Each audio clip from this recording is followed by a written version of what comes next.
Air India, Vistara రెండు merge అవుతున్నాయి. Will be completed by December 24 అని చెప్పారు. ఇది ఎప్పటి నుంచో ఉంది, ప్రాసెస్ నడుస్తూ ఉంది.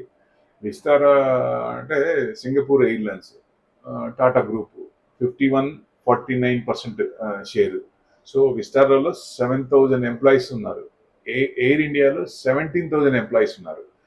సో అంటే ఈ రెండు గనక కలిస్తే ఎక్కువ మంది ఎంప్లాయీస్ కూడా మంచిగుంటది. అందులో టాటా గ్రూప్ వస్తుందంటే ఇంకా మంచిది కదా. డెఫినెట్ గా వాళ్ళు టాటా వాళ్ళు ఇప్పటికే ఎవరైతే ట్రావెల్ చేస్తున్నారో లాస్ట్ అంతకుముందు ఎయిర్ ఇండియాలో ట్రావెల్ చేసిన వాళ్ళు ఇప్పుడు ట్రావెల్ చేసిన వాళ్ళు డిఫరెన్స్ కనపడుతుంది. డెఫినెట్ గా బ్రహ్మాండంగా ఉంది, రిసీవింగ్ బాగుంది, ఫుడ్ బాగుంది అని చెప్తున్నారు. ఎయిర్ ఇండియా ట్రావెల్ ఇంకా పెరుగుతుంది, ఎందుకంటే 500 ఫ్లైట్స్ కూడా బుక్ చేశారు వాళ్ళు. సో డెఫినెట్ గా టాటా గ్రూప్ లో ఫస్ట్ అసలు టాటా గ్రూప్ దే అది, మళ్ళీ తర్వాత బయటికి వచ్చేసి గవర్నమెంట్కి వెళ్ళి మళ్ళీ టాటా గ్రూప్ కే ఇచ్చారు. బ్యాక్ టు ద పెవిలియన్ అనుకోవచ్చు ఒక రకంగా.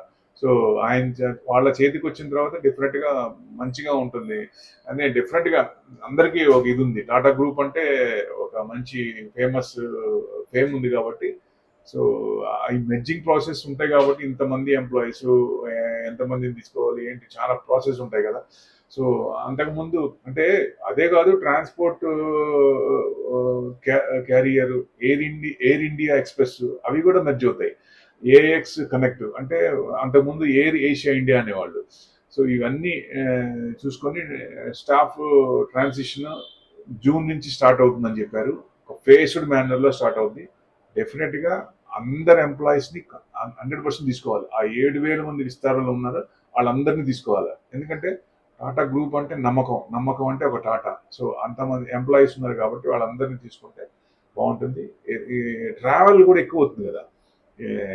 అంతకుముందు ఎయిర్ ఇండియా అంటే కంప్లైంట్స్ కూడా వచ్చినాయి కదా, సీట్ల మీద యూరిన్ పాస్ చేసి గందరగోళం కూడా అయింది కదా ఈ మధ్య. అంటే సమాధానం రెక్లెస్నెస్ పట్టించుకోకపోవడం ఇట్లాంటి కంప్లైంట్స్ ఎక్కువ ఉన్నాయి కదా. అప్పటి నుంచి ఆయన కంట్రోల్ వచ్చిన దగ్గర నుంచి 100% చాలా చేంజ్ ఉంది. ఎయిర్ ఇండియా అనేది డెఫినెట్ గా నెక్స్ట్ ఎక్కువ డొమెస్టిక్ కానీ ఇంటర్నేషనల్ కానీ మూవ్మెంట్స్ ఎక్కువ వస్తాయి, ట్రాన్స్పోర్టేషన్ ఎక్కువ చేస్తారు. సో డెఫినెట్ గా ఎయిర్ ఫ్లైట్ దాంట్లో అది కూడా పెరుగుతుంది దాంట్లో. సో డెఫినెట్ గా బాగుంటుందనే ఉద్దేశం. Thank you.